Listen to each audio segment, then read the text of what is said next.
Siapa sih Heri Pras? Mondok di mana sih Heri Pras? Dulu pernah nyantri di mana Heri Pras? Lah ini, kadang-kadang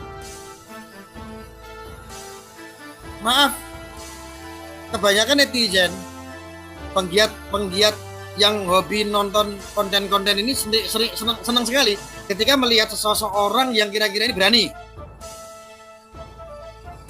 Dia menggebu-gebu, dia berani bahkan provokasi ini diminati sekali. Hari ini yang terjadi di media sosial.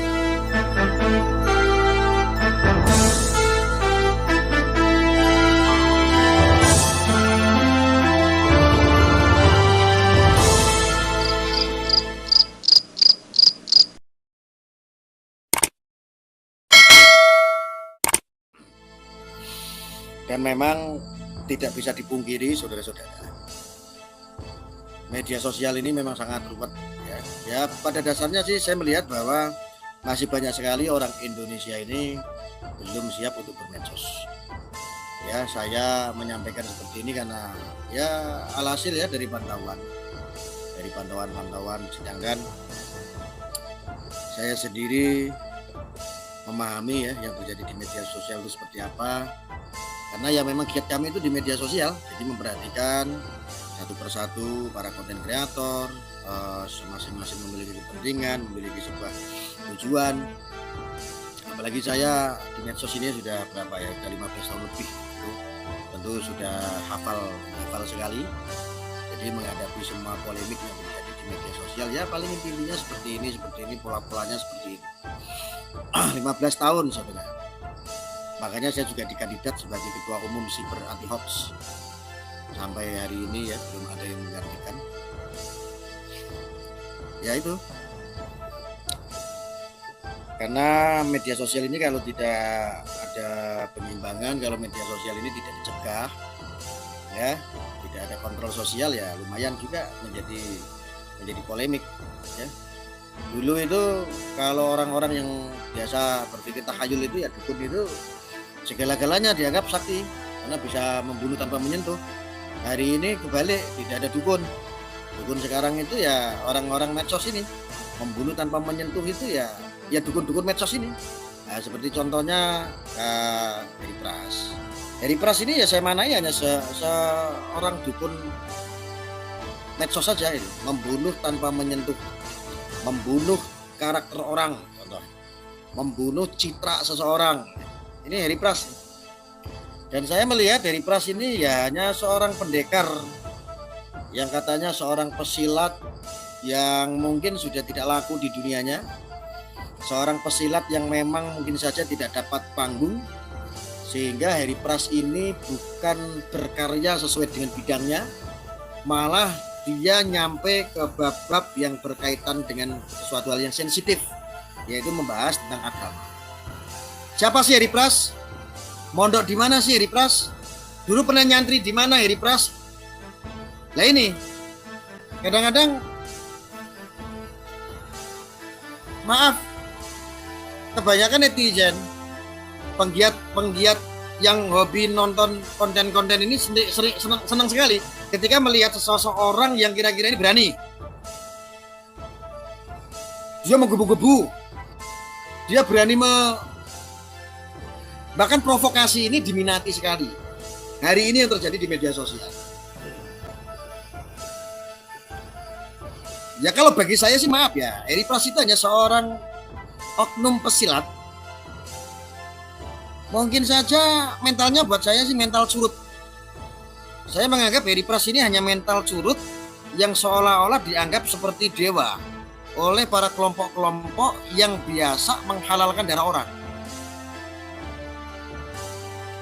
Sekarang dia seolah-olah dianggap mewakili atas nama agama ini. Sebuah paham, salah satu paham yang memang dianggap bahwa ini loh, gue ini adalah orang salaf. Tapi Wahabinya nggak disebut. Tapi dia narasinya banyak sekali pembelaan tentang orang-orang salaf Wahabi. Padahal sudah de facto, sudah fakta yang sedang terjadi ini. Pemahaman Salafi Wahabi ini adalah memang pintu gerbangnya terorisme. Ini fakta yang harus saya sampaikan. Polri ini biar tahu juga ini Polri biar tahu Polri ini. Saya makanya kadang-kadang ini jengkel juga ini ya. Polri kan nggak mungkin ngomong kayak begini. Pihak-pihak yang berwajib ini aparatur-aparatur negara kan nggak mungkin ngomong seperti ini. Tapi fakta ini buat Polri ya. Siapa napiter-napiter yang sampai hari ini di penjara? Pahamnya apa, manhaj dan madhabnya apa? Ya sama, orang-orang yang sama seperti Heri Pras dan orang-orang yang diwakili seolah-olah oleh Heri Pras. Makanya Heri Pras ini banyak diminati oleh kelompok-kelompok. Ya jangan kaget. Lawang copet saja punya pengikut kok, banyak kok. Maling saja ada sindikatnya. Buat saya sih nggak aneh gitu. Jadi dia seorang oknum pesilat yang tidak menempatkan dirinya sesuai dengan tempatnya. Mestinya kalau dia itu fokus ya, kalau seandainya Heri Pras ini fokus, dia itu menjadi orang yang hebat, dia ingin menjadi seorang pesilat, ya sudah tanding-tanding saja. Tapi sepertinya udah nggak laku. Ya akhirnya dia menjadi sesosok orang yang supaya dia diwakili sebagian umat. Umat yang menganggap dirinya itu suci. Bahkan orang lain dianggap bukan apa-apa, tidak berilmu. Orang ahlul bid'ah, orang yang tersesat. Ini loh gua ini adalah orang-orang salafi. Gue ini adalah orang-orang salaf yang sangat lurus sekali, sesuai dengan Al-Quran dan Sunnah. Teriakan lagi kembali, ayo mari kita kembali kepada Al-Quran dan Sunnah, kembali kepada Al-Quran dan hadis. Kata-kata kembali saja sudah kita bisa maknai bahwa mereka ini sering keluar daripada Al-Quran dan hadis, Al-Quran dan Sunnah. Kalau diri saya menganggap Heri Pras itu seperti apa, saya jawab seperti curut. Hanya seperti apa ya, tikus yang tidak tahu diri.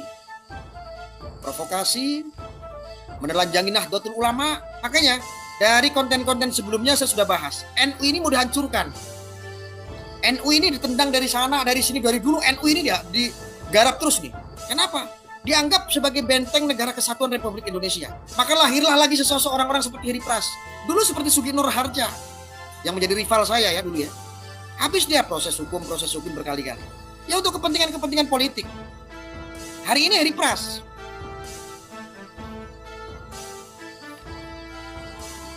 Sama nggak Heri Pras ini? Sama aja. Heri Pras itu sama. Dia ingin menelanjangi Nahdlatul Ulama pelan-pelan. Orang-orang ini kegoda bahwa apapun yang disampaikan sama Heri Pras ini adalah ajaran-ajaran betul-betul sunnah. Lurus sesuai dengan Al-Quran. Itu bagus, itu baik. Nih Heri Pras, kamu ketika berbicara itu bagus, baik. Tapi kamu harus bisa mencermati. Sebelum kamu itu membid'ahkan, mengharam-haramkan amaliyah orang lain, mestinya kamu harus selidiki dulu. Apakah ada perbedaan pendapat ulama? Nah, kamu belajar dulu di situ. Sebetulnya kami tidak ingkar dengan pemahaman yang disebut orang-orang Salafi Wahabi. Oke, bagus kok. Selama itu masuk kepada norma-norma keadilan, norma-norma persatuan tanpa harus menyakiti satu sama lain. Tetapi yang menjadi dampak ini adalah orang-orang yang berpaham Salafi Wahabi ini suka sekali menyakiti orang lain. Berbeda amaliyah lah. Perbedaan amaliyah yang dilakukan. Akhirnya apa? Apa yang tidak sepaham dengan mereka, yang tidak sejalan dengan mereka, amalah yang berbeda dengan mereka, dianggap ini di luar sunnah, di luar Al-Quran. Maka cap yang terakhir adalah apa? Bid'ah, haram, dan lain sebagainya. Heri Pras